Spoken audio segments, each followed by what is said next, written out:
سلیمان علیہ الصلاۃ والسلام نے ہدہد کو رپورٹنگ کے لیے بھیجا تھا. اس سے یہ بھی پتہ چلتا ہے کہ دنیا کی کوئی بھی حکومت ہو، فوج ہو، اس کو خفیہ ایجنسیوں کی بہرحال ضرورت پڑتی ہے جو رپورٹیں لا کے پیش کریں. تو سلیمان علیہ الصلاۃ والسلام نے ہدہد کو کہا کہ تو غیر حاضر تھا، جب تک غیر حاضری کی مضبوط دلیل پیش نہیں کرے گا اس وقت تک تیرا عذر قبول نہیں ہو. اور اس کو پرچہ پکڑا دیا کہ ملکہ سبا جس کے بارے میں تیرا یہ دعویٰ ہے کہ اس کی ایک بہت بڑی حکومت ہے اور بہت شاندار جاندار حکومت، اور وہ اللہ کو چھوڑ کر سورج کو سجدہ کرتے ہیں، تو میرا یہ خط ہے، یہ ملکہ سبا کو لے جا کے پکڑا دے اور دیکھتے ہیں وہاں سے جواب کیا آتا ہے. اسی سے اندازہ ہو جائے گا کہ یہ واقعی سچ کہہ رہا ہے یا جھوٹ. ہدہد نے لے جا کے وہ ملکہ سبا کو پکڑا دیا. پہلے زمانے میں پرندوں کے ذریعے خط و کتابت ہوتی تھی، اس کے لیے پرندے استعمال ہوتے تھے. پرندوں کو سدھایا جا سکتا ہے، بعض پرندوں کو، ہر ایک پرندے کو نہیں. اچھا، یہ جو ہدہد جس کو آج ہم ہدہد کہتے ہیں، یہ وہ والا ہدہد نہیں ہے، کچھ نام چینج ہو گئے ہیں. تو حضرت سلیمان علیہ السلام نے خط لکھا، انہو من سلیمان، پہلے نام لکھا، یہ کس کی طرف سے ہے؟ سلیمان کی طرف سے. وَإِنَّهُ بسم اللہ الرحمن الرحیم، اور اس کا مضمون یہ ہے اللہ کے نام سے شروع کرتا ہوں جو بڑا مہربان اور نہایت رحم کرنے والا ہے. بڑی جان ہے اس کلمے میں. آج لوگ تحریر سے پہلے بسم اللہ نہیں لکھتے، یا تو 786 لکھ دیتے ہیں، یا لکھتے ہی نہیں کہ کہیں پیپر گر گیا تو بے ادبی نہ ہو جائے. یہ وہمی ہونے کی علامت ہوتی ہے. اتنا زیادہ ادب تمیز کہ آپ کوئی کام ہی چھوڑ دیں، پھر تو کہیں بھی نہیں لکھنا چاہیے، پھر تو قرآن میں بھی نہیں لکھنا چاہیے. کئی بعض دفعہ قرآن انسان کے ہاتھ سے غلطی سے گر جاتا ہے، اللہ تعالیٰ حفاظت میں رکھے. تو اتنا زیادہ نہیں مسلط کرنا چاہیے اپنے آپ کو، اپنے اوپر ان چیزوں کو. ادب ایک حد تک ہو تو ٹھیک ہے، اس سے آگے بڑھے گا تو ٹینشن کے علاوہ کچھ بھی حاصل نہیں ہوگا. آج کسی نے بتایا کہ میں واش روم میں جب پیشاب کر کے فارغ ہوتا ہوں کمبورڈ میں تو چھینٹیں پڑتی ہیں، تو اس میں پوری ڈیٹیل پیش کی تھی. پانی زیادہ ہو تو پیشاب کی مقدار کم ہو تو پھر چھینٹوں کا کیا حکم ہے، پانی کم ہو پیشاب زیادہ ہو پھر چھینٹوں کا کیا حکم ہے، چھینٹوں کی تعداد اتنی ہو تو کیا ہے، پوری رپورٹیں. میں نے بولا بھائی تو استنجا کر کے پتلی گلی سے نکل جائے گا، تھوڑا احتیاط کرو کہ چھینٹیں نہ پڑیں، باقی اتنا رپورٹ پیش کرنے کی ضرورت نہیں ہے. پتلی گلیاں کیوں بنائی جاتی ہیں بھائی؟ اس لیے تو بنائی جاتی ہیں، اگلے نے بھی انتظار کر رہا ہے، وہ باہر کھڑا ہوا، اس کی چھینٹوں کا، اس کا تو سب کچھ حساب کتاب جو ہے نا وہ اس کی پینٹ میں ہو جائے گا تمہاری چھینٹوں کے چکر میں. تو مسلط کر لیتے ہیں اپنے اوپر. تو بعض لوگ ادب تمیز کو مسلط کر لیتے ہیں بہت زیادہ. اب دیکھو اگلی صف میں لوگ قرآن پڑھتے ہیں، مسجد میں پچھلی صف میں قرآن ہی نہیں پڑھتے بیٹھ کے، اس لیے کہ وہ کہتے ہیں اگلے والے کی پیٹھ ہو رہی ہے. کچھ نہیں ہوتا بھائی، اگر ہو رہی ہے تو اب یہ تھوڑی کہ وضو خانے تک کوئی قرآن ہی نہیں پڑھ سکتا بیٹھ کے. تو یہ تو مجبوری ہے، جب صفوں میں بیٹھیں گے تو پشت سے بچنا ممکن نہیں ہے. تو کوئی مسئلہ نہیں ہے، اگلی صف میں بھی لوگ قرآن لے کے بیٹھ جائیں، پچھلی صف میں بھی بیٹھ جائیں لوگ لے کے، اس بہانے تلاوت تو کریں گے نا. ہاں، جان جان کر بے ادبی کرنا یا وہ طریقہ اختیار کرنا جس میں واضح توہین ہو، یہ جائز نہیں ہے. تو ہمارے ہاں عربوں میں ایسا ہوتا ہے کہ پچھلی صفوں میں بھی لوگ قرآن پڑھتے ہیں، ادھر انڈیا پاکستان میں ہوتا ہی نہیں ہے، قرآن کی تلاوت ہی نہیں ہوتی مسجدوں میں اس چکر میں. اچھا، تو حضرت سلیمان علیہ السلام نے خط لکھا، بسم اللہ الرحمن الرحیم، اللہ کے نام سے جو بڑا مہربان اور نہایت رحم کر. کیا جان پیدا ہو جاتی ہے اس سے آپ کی تحریر میں. اور آگے مضمون دیکھو، اللہ تعالو علیہ، بات یہ ہے سرکشی مت کرو، وَأَتُونِي مسلمین، فرما بردار بن کے چلی آؤ، بس دیٹس آل. آگے اپنے سائن یا اسٹیمپ جو بھی ہوگی، اتنی سی بات. ٹھیک ہے نا. میں نے اس دن بیان کیا تھا نا کہ زیادہ بولنا کس کی علامت ہے؟ فالٹ کی. تو سلیمان علیہ السلام نے ٹو دا پوائنٹ بات کی ہے. اب سوال پیدا ہوتا ہے بھائی یہ کیا دھمکی ہو گئی یار، بیٹھے بیٹھے کسی کو بھی دھمکی لگا دو. ان کی پوری گورنمنٹ ہے، پوری ریاست ہے، پورا ایک کنٹری چلا رہے ہیں، اور آپ ان سے کہہ رہے ہو کہ انسان کے بچے بن کے چلے آؤ، چھوڑ دو گورنمنٹ، اپنی حکومت چھوڑ دو. اصل میں سلیمان علیہ السلام نے بسم اللہ الرحمن الرحیم کے لفظ میں میسج دے دیا تھا. یہ زمین پہ حکومت کا جو اصل حق ہے وہ اللہ کو ہے، اور نظام کس کا چلے گا؟ اللہ کا. اس کے علاوہ کسی کو زمین پر حکومت کا حق حاصل نہیں ہے. ہاں، طاقت کے بل بوتے پر کوئی غلبہ حاصل کر لے تو سامنے والے میں اگر طاقت نہیں ہے تو صبر کرے. لیکن سلیمان علیہ السلام میں پاور تھی، تو ان کے ہاتھ سے طاقت کے زور سے اسلام پھیلائے. تو کفر کس زور سے پھیلائے؟ کیا وہ جلیبیاں کھلا کے پھیلائے، لڈو کھلا کے پھیلائے؟ دنیا میں جتنی حکومتیں بنی ہیں طاقت کے زور سے ہی بنی ہیں. ہندوستان میں مہاراجے آئے، انہوں نے لڑ لڑ کے علاقوں پہ قبضے کیے. امریکہ دریافت ہوا تو لڑائیاں ہوئی ہیں، کالوں کو مارا ہے. آسٹریلیا میں تو کالوں کو، لاکھوں کالوں کو ایسے مارا ہے بندوقوں سے جیسے ہم ہرن کا شکار کرتے ہیں، اس طرح سے مارا ہے. دنیا میں کہیں بھی کوئی گورنمنٹ پاور کے بغیر نہیں بنی ہے. اس کے بعد پھر وہ جمہوری نظام آیا گورنمنٹ بننے کے بعد کہ اب ملک کے حاکم کی سلیکشن کیسے ہوگی. تو اسلام نے کیا حکم دیا، اور اسلام تو طاقت کے زور سے پھیلا ہی نہیں ہے. ایک شخص آپ دنیا میں ایسا نہیں دکھا سکتے جس کو تلوار رکھ کے مسلمان کیا گیا ہو. ایک شخص نہیں دکھا سکتے آپ ایسا. تو سلیمان علیہ السلام نے کے پاس چونکہ پاور تھی نا، جب آپ کے پاس پاور ہوتی ہے تو آپ زیادہ لمبی چوڑی باتیں نہیں کرتے. طاقت جب ہوتی ہے نا دیکھو ایک باڈی بلڈر نے اپنا واقعہ سنا ہے, بہت ڈولے شولے بنے ہوئے, بڑے لمبے چوڑے, تو ان کا کسی سے پھڈا ہو گیا نا, جس سے پھڈا ہوا اس نے اس باڈی بلڈر کو دیکھا نہیں تھا, بس ویسے ہی لڑنے چلا گیا, گھر ہے تو نے میرے بھائی کو چھڑا, اب تیری ایسی کی تیسی, جا کے دروازہ نوک کیا. اب یہ بلڈر مجھے خود اپنا واقعہ سنا رہا ہے, بلڈر کا دروازہ نوک کیا اس نے, تھا باریک سا دبلا پتلا جو نوک کرنے والا ہے. تو بلڈر جب کہتا ہے جب میں گھر سے باہر نکلا نا تو مجھے دیکھ کے نا وہ ایسے غصے میں غضبناک آگ بگولا ہو رہا ہے, مجھے ڈر یہ لگ رہا تھا کہ جتنا اس کو غصہ آ رہا ہے اس کی صحت اتنا غصہ افورڈ نہیں کر سکتی. یہ تو میرے الفاظ ہیں, یہ انہوں نے کچھ اور کہا تھا, یعنی اس کی تعبیر میں کر رہا ہوں اپنے الفاظ میں کہ اس کی جو صحت ہے یہ اتنا غصہ افورڈ نہیں کر سکتی. تو کہہ رہے وہ ایسے یوں چل رہا تھا تو مجھے ہنسی آ گئی, مجھے لگا کہ یہ تو یہیں کہیں پگھل نہ جائے بھائی غصے سے. تو کہہ رہے مجھے ہنسی آ گئی, میں نے کہا یار جا, وہ چلا گیا بڑے آرام سے. وہ کیا ہوا, تو پاور ہے نا, تو زیادہ لمبی چوڑی باتوں کی بولو ضرورت نہیں ہے, ٹو دا پوائنٹ بات سے ہی مسئلہ حل ہو جاتا ہے. اسی طرح یاد رکھو جب کسی باطل سے بحث ہوتی ہے تو باطل سے بحث میں بھی لمبی چوڑی باتوں کی ضرورت نہیں ہوتی, اور باطل کی عادت ہوتی ہے باتوں کو طول دیتا ہے. میری کچھ دن پہلے بحث ہوئی تھی نا تقلید کے موضوع پر, میں نے پوچھا تقلید کسے کہتے ہیں, انہوں نے کہا بغیر دلیل کسی کو ماننا اور یہ حرام ہے. تو میں ایک بات پہ اڑ گیا تھا کہ صحابہ نے بھی تو, بہت سے تابعین نے تو صحابہ کی بات کو بلا دلیل فالو کیا ہے, تو یہ کیا ہے؟ تو پوری بحث میں اس کا جواب نہیں آیا. تو کھینچتے رہو بحث کو, کھینچتے رہو. منکرین حدیث سے 2 اور 4 کی طرح ہم باتیں پوچھتے ہیں کہ اگر حدیث حجت نہیں ہے تو یہ جو قرآن نے کہا ہے کہ نبی ڈیفائن کریں گے کہ قرآن میں کیا لکھا ہے, تو وہ نبی کا ڈیفائن کیا ہوا کہاں گیا؟ ہمیں تو یہ حدیثوں میں ہی ملتا ہے, اگر یہ غلط ہے تو پھر صحیح کہاں ہے؟ قیامت تک منکرین حدیث بغلے جھانکتا رہے گا, اس کا جواب نہیں دے گا, بات کو گھمائے گا وہ. تو باطل ہمیشہ بات کو کیا کرتا ہے؟ دائیں بائیں گھماتا ہے. قادیانی سے آپ پوچھ لیں کہ فرض کر لو نبی صلی اللہ علیہ وسلم آخری نبی نہیں ہے, نقل کفر نباشت, فرض کر لو, تو اس سے یہ کہاں ثابت ہوتا ہے کہ مرزا نبی ہے؟ حضرت عیسیٰ آخری نبی نہیں تھے, تو کیا ان کے بعد جو بھی نبوت کا دعویٰ کرے وہ نبی ہوگا؟ ایسا تھوڑی ہے. آپ کے ذمہ یہ نہیں ہے کہ ختم نبوت کا مسئلہ, آپ کے ذمہ مرزا کو نبی ثابت کرنا ہے. تو آؤ اس پہ بات کرتے ہیں کہ مرزا شریف آدمی بھی تھا یا نہیں تھا. آپ شرافت ثابت کر دو, نبی ہم خود ہی مان لیں گے. قادیانی الٹا لٹک جائے گا مگر اس بحث پہ آمادہ نہیں ہوگا, کیونکہ اس کی کتابوں سے پتہ چلتا ہے کہ وہ شریف انسان نہیں تھا, اسی کی کتابوں سے. سمجھتے نہیں ہو میرا خیال ہے بات کو, پھر بھی نکل پڑتے ہو رات کو. تو بحثوں کو الجھانے کی کوشش کی جاتی ہے. تو اللہ تعالیٰ نے, وہ کیا تھا مسئلہ یار, تو سلیمان علیہ السلام چونکہ پاورفل تھے نا, تو یہ نہیں کہ پورا لمبا 6 صفوں کا لیٹر لکھ رہے ہیں. ایکچولی بات اصل میں یہ ہے کہ دیکھیے میں اللہ کا سچی مچی کا نبی ہوں, اور یہ ہے کہ وہ لمبی, بھائی حاکم سے بات ہو رہی ہے, حاکم کی آنکھوں میں آنکھیں ڈال کے بات کرو گے تو بات سمجھ میں آئے گی. حاکم جیسے ہو تو بات کرو, ورنہ بات کرنے کی ضرورت نہیں ہے. ورنہ عام آدمی کو کیا ضرورت ہے حکمرانوں سے خام خامے پنگا لینے کی. معذرت کے ساتھ ایسے الفاظ میں استعمال کروں, کوئی دوسرا لفظ پنگے کے متبادل ہو تو مجھے بتائیں, اگلے بیان میں وہ یوز کروں گا. پھر میں حاکم سے الجھنے کی بلا وجہ کیا ضرورت ہے, ورنہ اپنی اوقات میں رہو نا.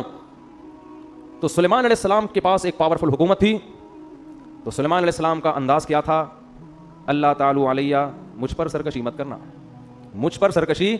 کیونکہ بادشاہ کو جب کوئی خط جاتا ہے نا اس قسم کا, تو پہلے تو وہ تیش میں آتا ہے, اس نے مجھے خط کیسے لکھا ہے, اس نے مجھے, تو انہوں نے پہلے بتا دیا کہ یہ دھمکی والے لہجے میں بات کرنا مجھے بالکل پسند نہیں ہے. ٹھیک ہے نا. جب مسلمانوں کی خلافتیں تھیں نا تو مسلمانوں کا اسٹائل بھی یہی ہوا کرتا تھا, یہی اسٹائل ہوا کرتا تھا. اس لیے قرآن کہہ رہا ہے اپنے آپ کو مضبوط کرو, مضبوط طاقتور بناؤ, اسٹائل چینج کرو. لیکن طاقتور بنائے بغیر اگر اسٹائل چینج کر دیا نا تو لینے کے دینے پڑ جائیں گے. وہی حال ہو جائے گا جو باڈی بلڈر کے گیٹ پر آیا تھا اور کانپتا ہوا واپس چلا گیا. اللہ تعالی علیہ, سرکشی مت کرو, واتونی مسلمین, اور فرمانبردار بن کے چلی آؤ. اس میں انہوں نے اسلام کی دعوت دے دی, کیونکہ اللہ کا لفظ استعمال کیا, الرحمن الرحیم, بڑا مہربان اور نہایت رحم کرنے والا. اس میں بتا دیا ملکہ سبا بڑی ذہین.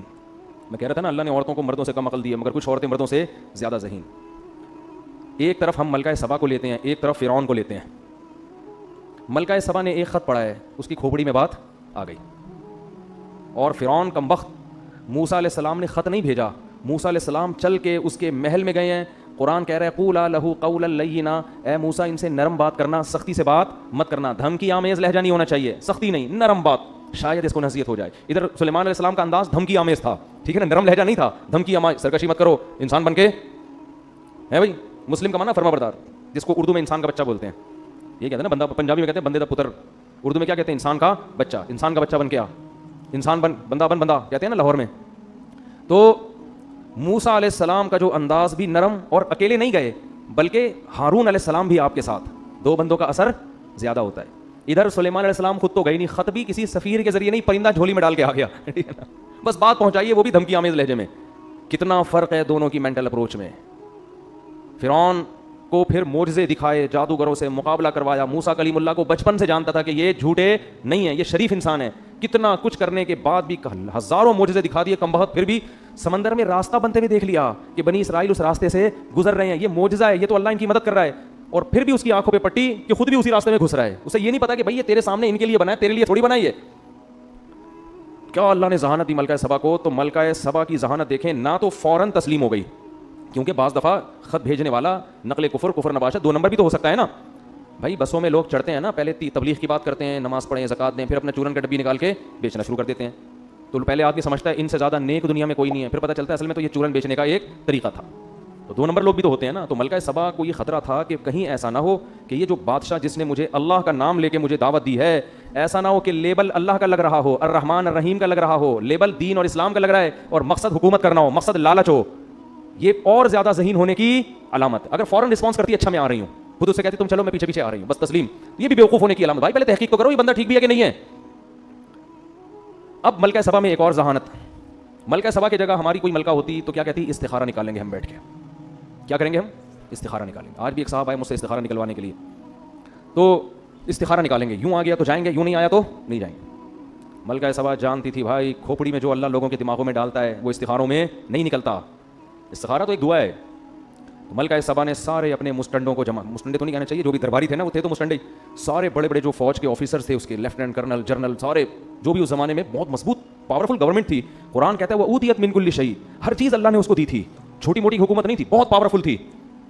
تو اس نے اپنے سارے جرنیلوں کو جمع کیا, آرمی کا اجلاس طلب کیا, آ جاؤ بھائی, اور کہنے لگی یا ایھا الملا, اے میرے, ملا کہتے ہیں جو اپر لیول کے لوگ ہوتے ہیں نا, جو گورنمنٹ میں بہت اونچی اونچی پوسٹوں پر ہوتے ہیں, ان سے ان کو بٹھا کے کہنے لگی انی القی الی کتاب کریم, میرے پاس ایک لیٹر آیا ہے خاندانی. مضمون سے اندازہ لگا لیا کہ بھیجنے والا بھی کیا ہے, چھوٹا موٹا آدمی. اگر چھوٹا موٹا ہوتا نا تو 6 صفحوں کا خط لکھا ہوتا اس نے, ایکچولی زیادہ ہوتا اس میں, اوں زیادہ ہوتا, ٹھیک ہے نا, اور پھر پھول بنائے ہوئے ہوتے, 2 گلاب کے پھول بھی خط کے اندر ڈالے ہوئے ہوتے. تو کیسے اس نے, ذہین کتنی تھی اندازہ لگاؤ. انی القی الی کتاب کریم, کریم کہتے ہیں عزت دار, میرے پاس ایک خط آیا ہے, خط سے لگ رہا ہے کہ یہ معمولی خط نہیں ہے, مختصر, ٹو دا پوائنٹ, اور دھمکی بھی اور دعوت بھی. یہ خط تو اس قابل نہیں ہے کہ اس کو پھاڑ کے پھینک دیا جائے, اس پہ ایک اجلاس ہونا چاہیے, اس پہ ایک اجلاس ہونا چاہیے. اور اس پھر کہنے لگی خط یہ ہے, بڑا وہ ترجمہ ہوتا ہوگا اس زمانے میں, ٹرانسلیشن کا انتظام ہوتا ہوگا, اگر زبان الگ الگ ہے تو قرآن تو واقعے کو شارٹ کر کے سناتا ہے نا. اور کہنے لگی انی القی الی کتاب کریم انہ من سلیمان و انہ بسم اللہ الرحمن الرحیم اللہ تعالی علی واتونی مسلمین, پورا خط پڑھ کے سنایا. اور کہنے لگی یا ایھا الملأ افتونی فی امری, اے میرے ساتھ اٹھنے بیٹھنے والے لوگوں, مجھے میرے معاملے میں مشورہ دو. یہ بھی ملکہ سبا کے خاندانی ہونے کی دلیل. مشورے سے فائدہ کیا ہوگا کہ اس کے تمام پہلو سامنے آ جائیں گے, پازیٹیو بھی, جو بھی ہم نے کرنا ہے ان میں ہر چیز کو ہم مشورے میں ڈسکس کریں گے, اور اس کے ہر پہلو پہ غور کریں گے, پازیٹیو بھی اور نیگیٹو بھی. تو اس کے بعد ایک رائے قائم کرنا ہمارے لیے آسان. یہ اس کی دوسری دلیل ہے ملکہ سبا کے خاندانی ہونے کی. پھر کہنے لگی ما کنت قاطعۃ امرا حتی تشہدون, جب تک تمہاری رائے سامنے نہ آ جائے اس وقت تک میں کوئی یقینی فیصلہ نہیں کروں گی. یہ تیسری دلیل ہے کیا ہونے کی, قاطعۃ امرا کا مطلب میں اپنی رائے تو پیش کروں گی, لیکن فیصلہ میں اس وقت کروں گی جب تمہاری رائے بھی سامنے آ جائے. تو ابھی جو میں رائے پیش کروں گی وہ میرا فیصلہ نہیں ہے, وہ رائے ہے, اور تمہاری رائے آنے کے بعد جو میں رائے دوں گی وہ رائے نہیں ہوگی بلکہ وہ آرڈر ہوگا. یہ اسٹائل مارکیٹ میں ملے گا آج کل آپ کو کہیں, ہے بھائی, یہ ہمیں بھی اسٹائل سکھایا جا رہا ہے, ٹھیک ہے نا, کہ ہم بھی اپنے فیصلے بولتے کیوں نہیں کریں. ہم سے قیامت تک کوئی فیصلہ ہوتا ہی نہیں ہے. آج قوت فیصلہ, ڈیسیجن پاور جسے کہتے ہیں نا, وہ مارکیٹ سے کیا ہو گئی ہے, شارٹ. ساری زندگی سوچتے رہتے ہیں کرنا ہے کہ نہیں کرنا ہے, کرنا ہے کہ نہیں کرنا ہے, کرنا ہے کہ نہیں, کوئی طریقہ ہی نہیں ہے نتیجے تک پہنچنے کا. قالوا نحن اولو قوت, وہ پاورفل لوگ تھے, سمجھدار لوگ تھے. انہوں نے بات کیا کی, انہوں نے کہا دیکھو بھائی, نحن اولو قوت, ہم پاورفل لوگ ہیں, طاقتور لوگ ہیں, کمزور نہیں ہیں. کیا مطلب, اگر تو لڑائی کا آرڈر دے گی تو بزدلی نہیں دکھائیں. یہ کسی ملک کی آرمی کے خاندانی ہونے کی دلیل ہے کہ جب گورنمنٹ مشورہ لے رہی ہو فوج سے, کیا خیال ہے بھائی اس کنٹری پہ حملہ کرنے کا, تو فوج یہ نہیں کہ ابھی دیکھیں ایکچولی ابھی تو اتنے سارے مسائل چل رہے ہیں, کیا ابھی پھڈا ختم نہیں ہوا, دوسرا پھڈا شروع کر دیا آپ نے, ہیں یہ کوئی بات ہے, لڑائی پھڈے, اور خط بھی تو دیکھو نا, خود ہی کہہ رہی ہو خاندانی خط ہے, اوپر سے اس بندے سے لڑواؤ گی ہم کو, معیشت دیکھو کہاں جا رہی ہے, ڈالر دیکھو کہاں جا رہا ہے, وہ بھی لڑنے لڑائی کی بات. یہ فوج پہ یہ باتیں سوٹ بولو نہیں کرتی, فوج پہ یہ بات سوٹ کرتی, بھائی لڑائی کے لیے ہر وقت تیار, آرڈر کرو, بس آرڈر آپ کا ہوگا. یہ بھی فوج کے کیا خاندانی ہونے کی دلیل. لیکن انہوں نے ایک فالٹ تھا اس میں, فالٹ یہ تھا کیونکہ وہ ملکہ سبا کی طرح ذہین نہیں تھے. فالٹ یہ تھا کہ آپ رائے وہ دیں جو آپ کی اپنی خدمات تو پیش کریں آپ, لیکن آپ سے مشورہ یہ نہیں لیا جا رہا کہ آپ لڑنے کے لیے تیار ہیں یا نہیں. مشورہ آپ سے یہ لیا جا رہا ہے کہ لڑنا مناسب ہے یا نہیں, کیا کریں. اس بارے میں انہوں نے کوئی مشورہ نہیں دیا. تو اس کا مطلب خاندانی تھے, مگر اتنے نہیں جتنی ملکہ سبا خاندانی تھی. ظاہر ہے یہ اس سے زیادہ خاندانی ہوتے پھر یہ اس کے باپ بن کے بیٹھے ہوئے ہوتے نا وہاں پہ, ٹھیک ہے, اس کی تھوڑی سلیکشن ہوتی. تو والامر الیک, کہنے لگے ہم طاقتور لوگ ہیں, کمزور نہیں ہیں, لڑنے کے لیے ہر وقت تیار ہیں. والامر الیک, لیکن فیصلہ تو نے کرنا ہے. ملک کی حاکم کون ہے؟ تو ہے. فانظری ماذا تأمرین، تو بتا تیرا کیا حکم ہے. ملکہ سبا بہت ذہین تھی. اگر وہ یہ کہہ دیتی کہ نہیں بھائی ابھی میرا لڑنے کا پروگرام نہیں ہے، اس میں دو نقصان تھے. ایک یہ کہ آرمی کہتی کہ بھائی اس نے فیصلہ جلد بازی میں کیا ہے، اس کو چاہیے کہ دوسرا پہلو بھی ہمارے سامنے، لڑنے کے فضائل بھی اور نہ لڑنے کے بھی ہمارے سامنے رکھے. دوسرا نقصان اس میں یہ ہوتا، یعنی پہلا تو یہ ہوتا کہ اس نے فیصلہ جلد بازی میں کیا ہے، دوسرا یہ ہوتا کہ یہ بزدل ہے، ہماری گورنمنٹ اپنے آپ کو بچانے کے چکر میں دوسروں کی دھمکیوں کو پی رہی ہے. یہ دونوں چیزیں امیج غلط جاتے ہیں. تو ملکہ سبا نے دونوں پہلو سامنے رکھے. اس نے کہا دیکھو بات یہ ہے کہ نہ تو میں لڑائی سے بھاگنے والی ہوں، نہ میں اس کی قائل ہوں کہ ہر صورت میں لڑیں. ہم دیکھتے ہیں کہ لڑنا اگر ہمارے لیے فائدہ مند ہے تو لڑیں گے، نہیں لڑنا فائدہ مند تو نہیں لڑیں گے. اب لڑنا فائدہ مند کب ہے، نہیں لڑنا فائدہ مند کب ہے؟ اگر طاقت کا مقابلہ طاقت سے ہو رہا ہے تو لڑیں گے. لیکن اگر یہ ویژنری آدمی ہے، اس کی دعوت صحیح ہے، یہ پیسے کے لیے حکومت کے لیے نہیں لڑ رہا، یہ خدا کے دین کو غالب کرنے کے لیے، ایک اس کا نظریہ ہے، ایک تھیوری ہے، ایک نظریہ ہے، اس کے لیے لڑ رہا ہے، تو پھر ہم اس سے مقابلہ نہیں کر سکتے. کیونکہ اگر ہم نے اس سے مقابلہ کیا، فتح ہو گئی تو بلے بلے، شکست ہو گئی تو پھر یہ ایسی واٹ لگا کے رکھے گا نا ہماری، اور ایسا ستیہ ناس کرے گا کہ سوچ لو کہ عزت دار لوگ ذلیل ہو جائیں گے. تو یہ دوسرا آپشن بھی سوچ لو کیسی خاندانی در خاندانی ہے کہ نہیں. تو کیا کہنے لگی؟ ان الملوک اذا دخلوا قرية افسدوها. دیکھو تم نے تو بات کر دی ہم لڑنے کے لیے تیار ہیں، لیکن بادشاہ لوگ جب لڑتے ہیں تو شکست میں کے ساتھ فتح کا خطرہ بھی ہوتا ہے، اور اگر ان کو فتح ہو گئی افسدوها، ملک کا بیڑا غرق کر دیں گے. وجعلوا اعزة اهلها اذلة، اور بادشاہوں کی عادت ہے ملک فتح کرنے کے بعد عزت دار لوگوں کو ذلیل بنا دیتے ہیں. میں بھی باندی بن سکتی ہوں، لونڈی بن سکتی ہوں، تم بھی سارے کیا بن جاؤ گے؟ قیدی بنو گے، غلام بنو گے. وَكَذَلِكَ يَفْعَلُونَ، یہ بھی کریں گے ایسا. لہذا ہم یہ تحقیق کرتے ہیں کہ یہ اہل حق ہیں یا اہل باطل. تو اب آپ مجھے بتاؤ کہ جو آدمی خامخواہ میں دھمکیاں دے رہا ہو، اس کے پیچھے کوئی ویژن نہ ہو، تو اس سے اس کا دنیاوی مفاد کے علاوہ کوئی مقصد ہوگا؟ ہے بھائی، خامخواہ میں ایک آدمی کسی کو تنگ کر رہا ہے، اس کا مطلب بھائی آپ اس کے وسائل پہ قبضہ کرنا چاہتے ہیں. ایک ملک جب دوسرے ملک پہ بھی لاوجہ حملہ کر رہا ہے، اس کا مطلب اس کے وسائل کس کے کنٹرول میں لانا چاہ رہا ہے؟ اپنے. اسلام کی لڑائی اس مقصد کے لیے نہیں ہوتی. تو اس نے یہ کہا انی مرسلۃ الیہم بہدیۃ فناظرۃ بما یرجع المرسلون، میں اس کے پاس ہدیے تحفے تحائف بھیجتی ہوں، بڑے خاندانی اور قیمتی قسم کے. گورنمنٹ کے پاس جو گفٹ ہوں گے وہ چھوٹے موٹے نہیں ہوں گے. اگر یہ شخص دنیا پرست ہے، اس کے دل میں حکومت کی لالچ ہے، یہ نذرانے دیکھ کرنا یہ اپنے ویژن اور نظریے سے پیچھے ہٹ جائے، اس کی دعوت میں لچک پیدا ہو جائے گی. پھر اگر دھمکی دی تو ہم لڑیں گے اس سے، اور اگر دھمکی نہیں بھی دی تو بھی لڑیں گے، کیونکہ یہ اس کی علامت ہے کہ یہ خامخواہ میں حکومت کا نشہ ہے. تو ملکہ سبا نے نا اس زمانے کے اربوں خربوں کے حساب سے ہیرے جواہرات جو بھی قیمتی بہت خاندانی قسم کے تحفے تھے قاصدین کو دیے، اور بولے جاؤ سلیمان کو دے کر آ جاؤ. حضرت سلیمان کے پاس جب وہ تحفے آئے ہیں، فلما جاء سلیمان، جب وہ تحفے سلیمان السلام کے پاس آئے، قال اتمدوننی بمال، انہوں نے فرمایا کہ چند ٹکے کے لوگ تم لوگ میری پیسوں سے مدد کرنا چاہ رہے ہو، ہیں بھائی میری دعوت کا تم نے یہ مطلب لیا ہے، چند ٹکے تو میں اپنی طرف سے لگا رہا ہوں، یعنی اتمدوننی بمال، تم پیسوں سے میری مدد کر رہے ہو، تم یہ سمجھ رہے ہو کہ اتنے ڈالر ہم تمہارے لیے مدد کے لیے بھیجیں گے تو تم چپ ہو جاؤ گے. اتمدوننی بمال، پیسوں کے ذریعے میرا منہ مجھے چپ کرانا چاہ رہے ہو.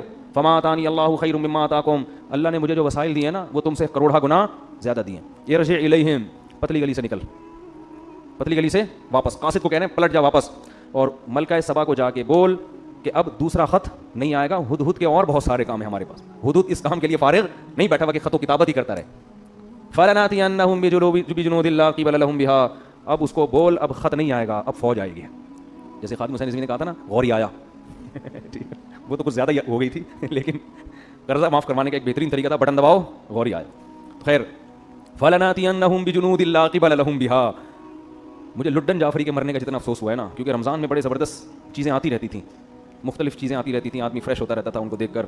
انہوں نے کہا تھا کہ جو لوگ میرے خلاف میم بنا رہے ہیں کوئی بات نہیں، میرے ڈائلاگ دنیا میں چل رہے ہیں، تو میں سمجھا تعریفیں کر رہے ہیں میم بنانے والوں کی نا، خوش ہیں. آخر میں کہتے ہیں اصل میں ان کا اوپر کا اسکرو ڈھیلا ہے. تو حضرت سلیمان نے فرمایا فلناتینہم بجنود لا قبل لہم بہا، ملکہ سبا سے جا کے بولو، انہیں کے قاصد کو کہہ رہے ہیں، ہدہد نہیں بھیج رہے، قاصد کو کہہ رہے ہیں کہ اب خط نہیں آئے گا، میں ایک ایسی فوج لے کر حملہ کروں گا کہ تم اس کے مقابلے میں ٹھہر نہیں سکتے. بھائی اس میں تو جنات بھی ہوں گے، اس میں تو انسان بھی ہوں گے. اور وَلَنُخْرِجَنَّهُم مِّنْهَا أَذِلَّةً وَهُمْ صَاغِرُونَ، اور ہم ان کو ان کے ملک سے ذلیل کر کے نکالیں گے اور یہ سب عزت دار لوگ رسوا ہو جائیں گے. پھر ہم اتنے عزت سے نہیں، لڑائی ہوگی تو لڑائی کا انجام تمہیں پتہ ہے کیا ہوتا ہے. تو جب وہ دھمکی پہنچی ہے نا، ملکہ سبا نے دوبارہ مشورہ کیا، انہوں نے بولا بھائی یہ بندہ لالچی نہیں ہے، چلو مذاکرات کے لیے چلتے ہیں سلیمان کے پاس. بات کیا ہے بھائی؟ یہ نہیں کہ جنگ کے لیے چلتے ہیں، بلایا جا کے بات چیت کرتے ہیں، کیا مسئلہ ہے بھائی، ٹھیک ہے نا. تو قرآن کہہ رہا ہے کہ حضرت سلیمان کو اطلاع مل گئی کہ ملکہ سبا وہاں سے چل پڑی ہے. حضرت سلیمان علیہ السلام چاہتے تھے کہ ملکہ سبا کو ہم نے دعوت دینی ہے، لڑائی کے بغیر کام بن جائے تو زیادہ اچھا ہے نا. اسلام حدیث میں آتا ہے کہ لا تتمنوا لقاء العدو، دشمن سے لڑائی کی تمنا کبھی بھی مت کرو. جنگ اسلام میں کوئی پسندیدہ کام نہیں ہے، کوشش کرو کام جنگ کے بغیر ہو جائے. فرمایا فَإِذَا لَقِيتُمْ فَاصْبِرُوا، ہاں اگر جنگ مسلط ہو جائے تو پھر صبر کرو. وَاعْلَمُوا أَنَّ الْجَنَّةَ تَحْتَ ظِلَالِ السُّيُوفِ، اور یقین کر لو جنت تلواروں کی چھاؤں میں رکھی اللہ نے. ایسی زبردست حدیث ہے. تو حضرت سلیمان بھی چاہتے تھے کہ خام میں جنگ نہ ہو. اگر بھائی آرام سے یہ مسلمان ہو جاتی ہے تو کیا ضرورت ہے ہمیں جنگ کرنے کی، اور یہ مسلمان ہوگی تو پوری قوم نیچے مسلمان ہو جائے گی. تو سلیمان علیہ السلام نے ارادہ کیا اس کو اپنے کچھ معجزے پہلے سے دکھائیں تاکہ وہ دیکھ کے یقین کر لے کہ یہ انسان کے بس میں نہیں ہے، ان کے ساتھ کون ہے؟ اللہ ہے، اور یہ اللہ کے سچے نبی ہیں.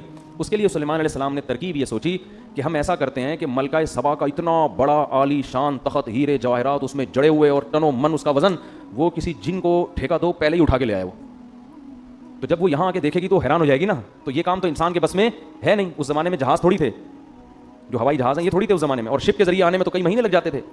اس لیے سلیمان علیہ السلام نے اپنے دربار میں کہا یا ایھا الملأ ایکم یاتینی بعرشھا قبل ان یاتونی مسلمین. ہاں بھائی تم میں کوئی ایسا بندہ ہے، کوئی ایسی مخلوق بیٹھی ہوئی ہے جو ملکہ سبا کے یہاں پہنچنے سے پہلے، اس کو بھی کئی مہینے لگیں گے یا 1 مہینہ یا 2 مہینہ لگے گا، تو اس کے یہاں پہنچنے سے پہلے کون اس کا تخت اٹھا کے لے آئے گا؟ قرآن کہتا ہے یہ ظاہر ہے انسان کے بچے کا کام نہیں ہے. قال عفریت من الجن انا آتیک بہ قبل ان تقوم من مقامک. ایک جن کھڑا ہوا. عام لوگ بڑے خوش ہوں گے، دیکھو جنات کے پاس ایسے اختیارات ہیں، وہ یہ بھی کر سکتے ہیں.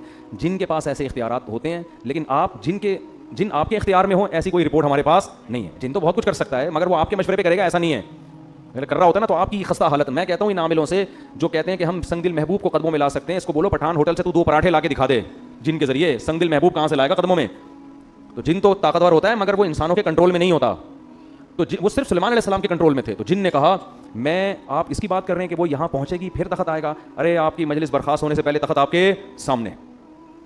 قرآن کہتا ہے قال الذی عندہ علم من الکتاب. ایک بزرگ بیٹھے ہوئے تھے سلیمان علیہ السلام کی محفل میں. وہ پیغمبر نہیں تھے، امتی تھے. ان کے پاس کتاب یعنی زبور کا علم تھا. اس سے پتہ چلتا ہے بھائی اللہ کی کتاب کا علم بھی کتنی بڑی فضیلت ہے. اللہ فضیلت میں بیان کر رہا ہے جن کے پاس اللہ کی کتاب کا علم. اس لیے قرآن کو سمجھ کے سیکھو. قرآن کا علم ہونا یہ اللہ کی بہت بڑی نعمت ہے. تو وہ نیک تھے. تو انہوں نے کہا سلیمان علیہ السلام سے انا آتی کا بھی قبل ان یرتد الیک طرفک.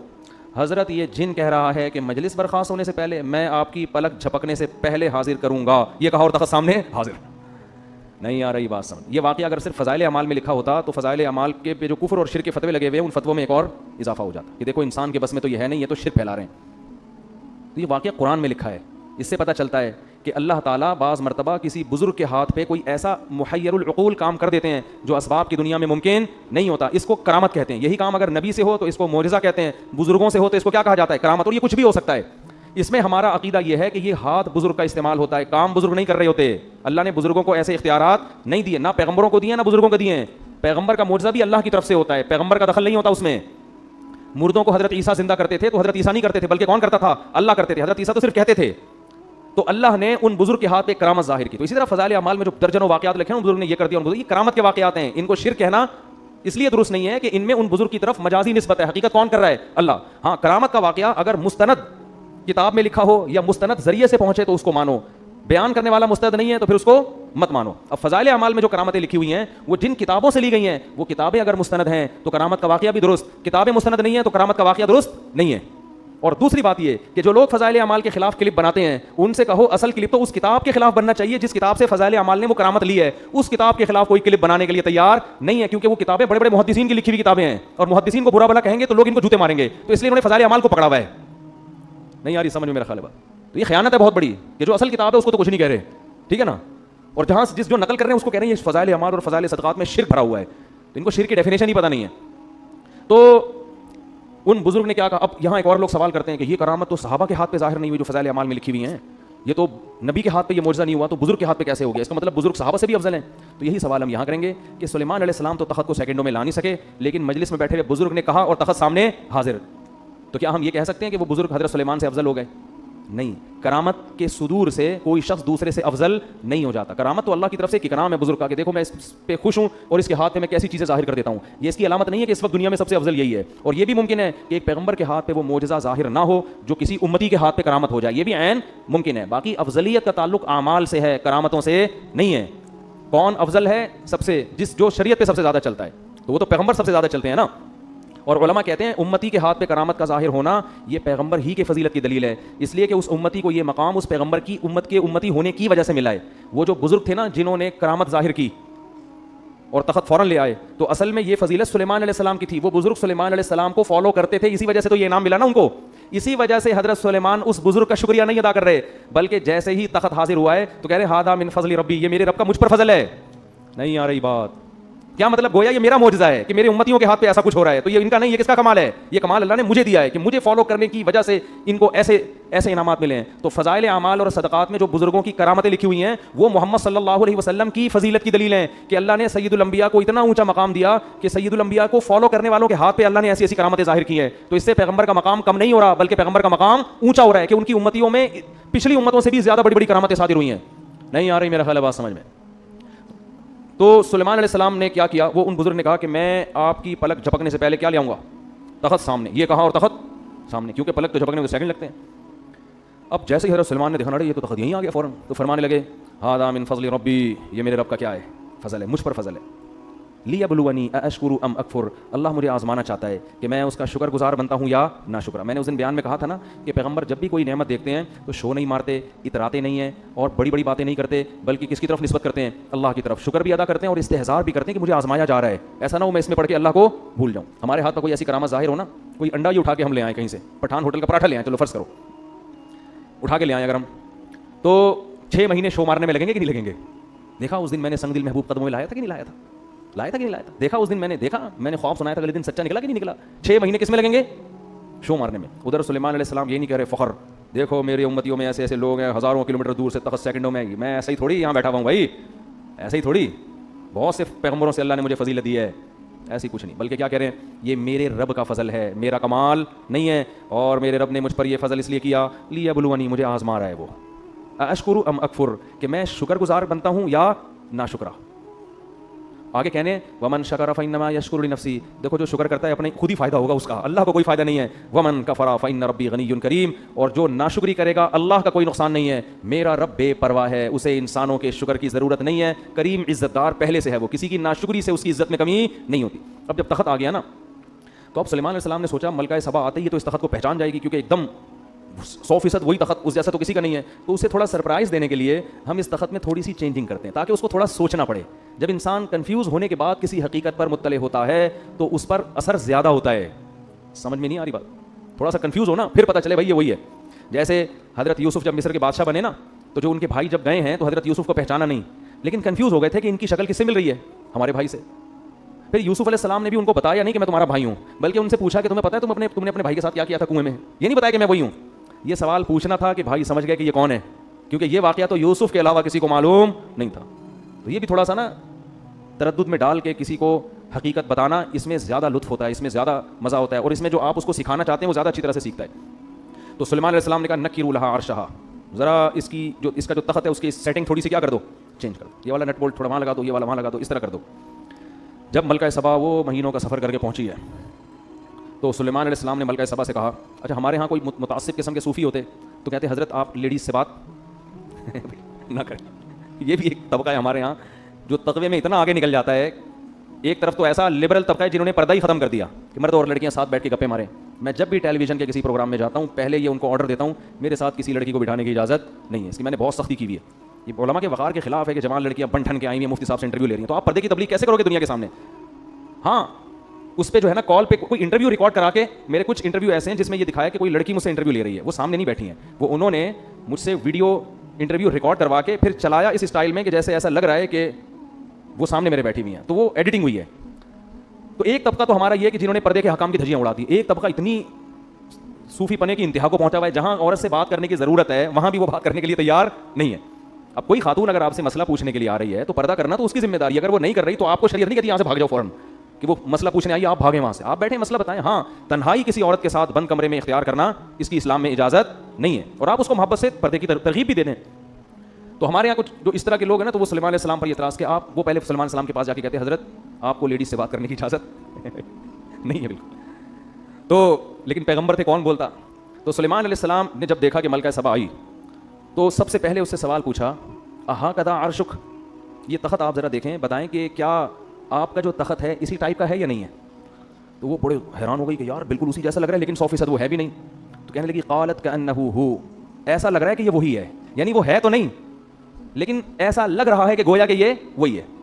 پھر کہنے لگی کہ بڑا کمال آپ نے کیا کہ اسی جیسا تخت ہدہد کی رپورٹوں کے ذریعے اس نے کہیں لا کے نقشہ بتایا ہوگا اور آپ نے اسی جیسا تخت بنا لیا, کیونکہ اس کے تو وہم و گمان میں بھی نہیں کہ سیکنڈوں میں یہ تخت وہاں سے اڑ کے یہاں آ سکتا ہے. لہذا وہ کہہ رہی ہے کہ کمال ہے بھائی, اسی جیسا تخت آپ نے کیسے بنا لیا. وَأُوتِينَا الْعِلْمَ مِنْ قَبْلِهَا وَكُنَّا مُسْلِمِينَ, ہمیں پتہ تھا کہ آپ کو اللہ نے جو ٹیکنالوجی دی ہے اور وسائل دیے ہیں اس کا ہمیں اندازہ تھا, لیکن ایسا اندازہ کہ ایسا خاندانی تخت بنا لوگے یہ کھوپڑی میں نہیں آتا, اور ہم پہلے سے مان چکے ہیں آپ کی صلاحیتوں کو, مسلمین مان چکے ہیں. یہ تو اس کے تصور میں ہی نہیں کہ یہ وہی ہے. قِيلَ لَهَا ادْخُلِ الصَّرْحَ, حضرت سلیمان علیہ السلام نے فرمایا کہ اب اس محل میں آپ داخل ہو جاؤ. تو محل کا فرش حضرت سلیمان نے ایسا خاندانی بنایا تھا نا, ایسی ٹیکنالوجی استعمال ہوئی تھی کہ وہ فرش دیکھنے میں پانی لگتا تھا, کہ پانی ہے جو جس میں لہریں بن رہی ہیں, اتنا شیشے کا چمکدار. تو وہ جو ہے نا اس نے کیا کیا, فلما رأته حسبته لجة.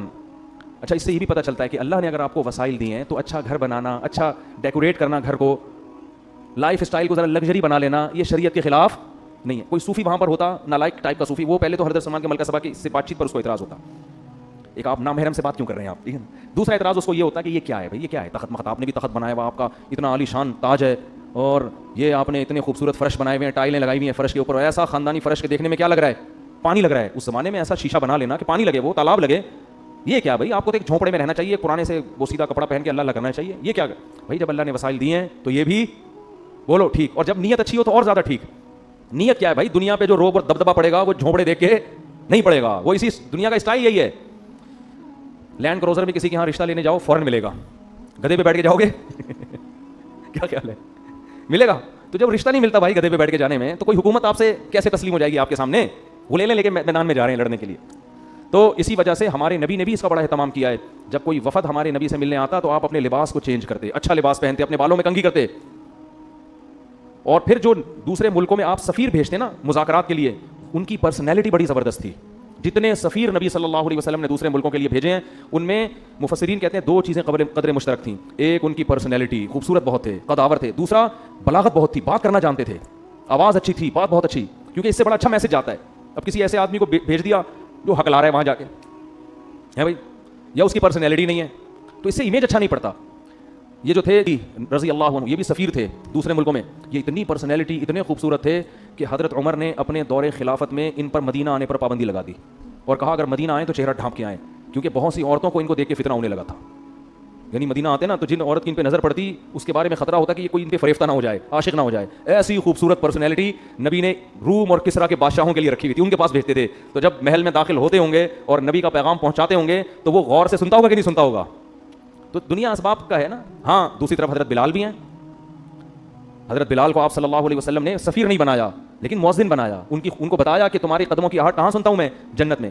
تو شکل کی وجہ سے آخرت میں کوئی وہ نہیں ہوگا, لیکن دنیا کا اصول یہ ہے کہ دنیا میں یہ چیزیں ویلیو رکھتی ہیں, اور نبی نے بھی ان چیزوں کا خیال کیا. دیکھو ہمارے یہاں آرمی میں اصول کیا ہے کہ ISSB کلیئر کرنے میں بندے کی پرسنالٹی بھی دیکھی جاتی ہے. یہ انگریز کا بنایا ہوا قانون ہے جو بڑا ٹھیک قانون ہے کہ بھائی جو آفیسر ہوگا نا اس کا کم از کم اتنا قد ہونا چاہیے. وجہ کیا ہے, اگر آفیسر کی پرسنالٹی نہیں ہے, پرسنالٹی اس کے ماتحت کی ہے, تو ماتحت بولے گا میرے سے تو 3 فٹ تو فوجی آفیسر تو 3 فٹ کا تو آفیسر ہے میرا, میں اس کو 1 ٹھوٹا ماروں 6 کلابازی کھا کے وہاں گرے گا. وہ اطاعت نہیں کرے گا. اطاعت انسان ہمیشہ کس کی کرتا ہے, جو آپ سے برتر ہو. یہ انسان کی نیچر ہے. تبھی تو عورت کو حکم دیا ہے کہ اس کا نکاح اس سے برتر میں ہونا چاہیے, اس سے کمتر میں. یہ اسلام کا حکم ہے کہ عورت کا نکاح اس کے پیرالل یا اس سے افضل میں ہو, اس سے کمتر میں نہ ہو, کیونکہ شوہر سر کا تاج ہے. وہ عورت اس کو اس کی اطاعت کرے گی. اگر عورت یہ کہے گی کہ یہ تو مجھ سے بھی کمتر ہے تو وہ اس کو اپنا سر کا تاج نہیں بنائے. اگر PhD لڑکی کی شادی دوسری کلاس میں بھاگے ویسے کر دیں گے, میٹرک میں بھاگے ویسے کر دیں گے, تو وہ لڑکی ذہنی طور پر اس کو اپنا میاں بولو نا نہیں مانے گی. بے جوڑ کی شادی تبھی تو پھر طلاقیں ہو رہی ہیں. یا تو وہ پھر کوئی اس میں کوئی ایسی خوبی ہو جو اس کے عیب کو چھپا دے, میٹرک فیل ہے, بھاگا ہوا ہے, لیکن کوئی دوسری خاصیت اس کے اندر بہت زیادہ ہے, تو کوئی نہ کوئی ایسا خوبی ہو جو اس کے عیب کو کی تلافی کرے. اگر عیب ہی ہیں پھر وہ جوڑ کی شادی نہیں ہے. تو اس کے اسلام نے بھی ان چیزوں کا بڑا حکم دیا ہے. لوگ سمجھتے ہیں بس اسلام پر عمل کرو تو بس چھوڑ دو دنیا کے سارے اصول, مکھنچوں کی طرح زندگی گزارو. ایسا نہیں ہے. تو خیر جلدی سے میں بات کو سمیٹ کے ختم کرتا ہوں. کیا بات چلی تھی, پتہ نہیں کہاں سے کہاں پہنچ گئے ہم. تو وہ سفیروں کا نا, ہاں تو وہ ملکہ سبا کو حضرت سلیمان نے کہا یہ تخت, یہ جو ہے نا یہ فرش, اس پہ آؤ محل میں داخل ہو. تو ملکہ سبا نے کہا یار یہ تو پانی تالاب ہے یہاں, اس میں کیسے چلوں گی. تو کشفت عن ساقیہا, اپنی جو بھی شلوار تھی, جو بھی ازار تھا, جو بھی ساڑی تھی, کچھ بھی ہوگا, ساڑیاں تو نہیں پہنی ہوں گی, ظاہر ہے ملکہ ہے, شاہانہ لباس ہی ہوگا نا. تو جو بھی لباس تھا اس نے اپنے پائنچے اوپر کر لیے تاکہ میرے پاؤں کپڑے گیلے نہ ہو. حضرت سلیمان قیل لها ادخل الصرح فلما رأته حسبته لجة وكشفت عن ساقيها قال إنه صرح ممرد من قوارير. تو حضرت سلیمان نے کہا یہ پانی نہیں ہے, یہ تالاب نہیں ہے, یہ شیشے کا بنا ہوا فرش, ڈیزائن ایسے کیا گیا ہے دیکھنے والا اس کو تالاب سمجھتا ہے. اب یہاں ملکہ سبا نے کہا بھائی یہ خدا کا پیغمبر ہے, ابھی اس نے مجھے تخت دکھا دیا وہاں سے یہاں, اور یہ ایسا فرش تو دنیا میں کسی کا باپ بھی نہیں بنا سکتا. اس نے یہ نہیں کہا مجھے پتا ہے، یہ دل میں سوچا ہوگا. لوگ پھر کہہ رہے ہیں یہ باپ کا لفظ کہاں ہے قرآن میں، دکھاؤ بھائی. تو ہمارا بھی تو کچھ اسٹائل ہے نا بات سمجھانے کا، ہم آج کے زمانے کے لحاظ سے سمجھائیں گے نا.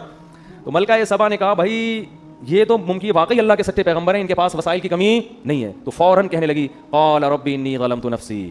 اب دیکھو حضرت سلیمان سے خطاب نہیں کر رہی، اب کس سے خطاب کر رہی ہے؟ اللہ سے. یہ بھی اس کے خاندانی ہونے کی دلیل، کیونکہ ان کو یقین آ گیا کہ یہ سب کچھ یہ نہیں کر رہے، اللہ کر رہا ہے مجھے سمجھانے کے لیے کہ تو غلط دین پہ چل رہی تھی. توبہ کی اور کہنے لگی ربی انی ظلمت نفسی، اللہ آج تک میں نے سورج کو سجدہ کر کے اپنی جان پہ ظلم کیا ہے. واسلمت مع سلیمان للہ رب العالمین. یہ ایسا خاندانی جملہ ہے، اس سے آپ کو پتہ چلے گا بھائی ایکسٹرا آرڈینری ذہین تھی.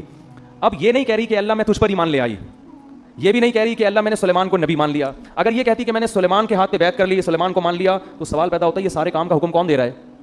سلیمان تو ایک ذریعہ ہے. اصل تو آپ کو توحید کی دعوت دی جا رہی ہے، اللہ کی بندی بنو. تو اسلام اللہ کے لیے لانا ہے، سلیمان کے لیے نہیں لانا. لیکن اگر سلیمان علیہ السلام کا ذکر بالکل ہی شارٹ ہو جاتا تو یہ ناشکری بھی ہے کہ جو ذریعہ بن رہا ہے ہدایت کا، اس کو اس موقع پر اپنے کلام سے بالکل کیا کر دیا؟ خارج. تو دونوں چیزوں کی رعایت کر کے اس نے اپنے خاندانی ہونے کا ثبوت دیا اور کہنے لگی ربی انی ظلمت نفسی، اے اللہ میں نے اپنی جان پہ ظلم کیا. واسلمت مع سلیمان للہ رب العالمین، اے اللہ میں بھی سلیمان کی طرح سلیمان کے ساتھ اس رب پر ایمان لے آئی جو تمام جہانوں کا پالنے والا ہے. میں بھی اس صف میں سلیمان کے ساتھ شریک ہو گئی ہوں، کھڑی ہو گئی. یہ تو پہلے سے تھے، میں بھی ان کی فہرست میں شامل ہو گئی. تو اللہ نے جہاں بھی پیغمبروں کے واقعات ذکر کیے نا، اکثر نالائق قومیں، اکثر نالائق، اکثر کیا 99.9%. قوم عاد کو دیکھیں، قوم ہود کو دیکھیں، قوم عاد کو دیکھیں، قوم سمود کو دیکھیں، قوم لوط کو دیکھیں، قوم ابراہیم کو دیکھیں، قوم فرعون کو دیکھیں، اصحاب مدین کو دیکھیں، سب تباہ ہوئے. کچھ قومیں ایسی ہیں جو گنی جا سکتی ہیں جنہوں نے عقل اور شعور کا مظاہرہ کیا، جذباتی پن سے ہٹ کر پیغمبر کی دعوت پہ شعور کے ساتھ غور کرنا شروع کیا. اللہ نے ان کو ہدایت بھی دی، اللہ نے ان کو عزت بھی دی، اور قیامت تک کے لیے اللہ نے ان کا تذکرہ قرآن میں لکھ دیا. ملکہ سبا کتنی خوش ہوتی ہوگی، اس کے تو تصور میں بھی نہیں ہوگا کہ کل ایک قرآن نازل ہوگا، اللہ کی آخری کتاب، جس میں اللہ میرا تذکرہ کریں گے اتنے اہتمام کے ساتھ. اور حضرت مولانا حضرت مفتی طارق مسعود صاحب دامت برکاتہم، آپ کے حساب سے، میرے حساب سے نہیں، میں تو ایسے ہی آدمی ہوں، آپ لوگ یہ القاب لگاتے ہیں نا، میں یہ کرتا ہوں تکبر سے بچنے کے لیے. جب لوگ کہتے ہیں مفتی طارق مسعود مدثر العالیہ، تو میں آگے لگاتا ہوں جو ملا کھا لیا. مدثر العالیہ کی دو قسمیں، ایک تو سچی مچی کے ہوتے ہیں جو بزرگ ہوتے ہیں، اور ایک ہوتے ہیں دامت برکاتہم العالیہ جو ملا کھا لیا. تو یہ والے ہم دامت برکاتہم ہیں. تو اس کو تصور میں بھی نہیں ہوگا کہ کل محمد صلی اللہ علیہ وسلم پہ اللہ کلام نازل کرے گا اور اللہ میری حکومت کا اور میرے اسلام لانے کا تذکرہ کرے گا. اللہ کو اس کا یہ عمل اتنا پسند ہے، اس کی کھوپڑی کیونکہ صحیح استعمال کی ہے، جذباتیت کا شکار نہیں. اور اس کے تصور میں بھی نہیں ہوگا کہ کل یوٹیوب کے مفتی طارق مسعود صاحب الفلاحیہ مسجد میں بیٹھ کر میرے خاندانی ہونے کے اتنے ثبوت پیش کر رہے ہوں گے. اس کے تصور میں بھی یہ بات نہیں ہوگی. سمجھ میں نہیں آ رہی بات؟ تو یہ عمل ہے ان لوگوں کا جو اللہ کی مان کے چلتے ہیں، اور جو جذبات میں آ کے مخالفت کرتے ہیں وہ تباہ ہو جاتے ہیں. اللہ تعالیٰ سمجھنے کے عمل کی توفیق عطا فرمائے. لوگ آخر میں ایک سوال پوچھتے ہیں کہ ملکہ سبا کی حضرت سلیمان سے شادی ہوئی تھی کہ نہیں ہوئی تھی؟ اس کے بارے میں کوئی رپورٹ نہیں ہے، لیکن حضرت سلیمان کی 100 بیویاں صحیح بخاری سے ثابت ہیں، تو ایک اور ہونے سے کوئی فرق نہیں. 101 ہو گئی ہوں گی. مسئلہ اس کے لیے ہوتا ہے جس نے ساری زندگی ایک بیوی رکھنی ہے، وہ دنیا میں دین کا کام بھی کر سکتا ہے. وہ خواتین سارا بیان کا بڑا غرق ہو جائے گا نا، خواتین پھر آخر میں ترغیب دے دی اس نے.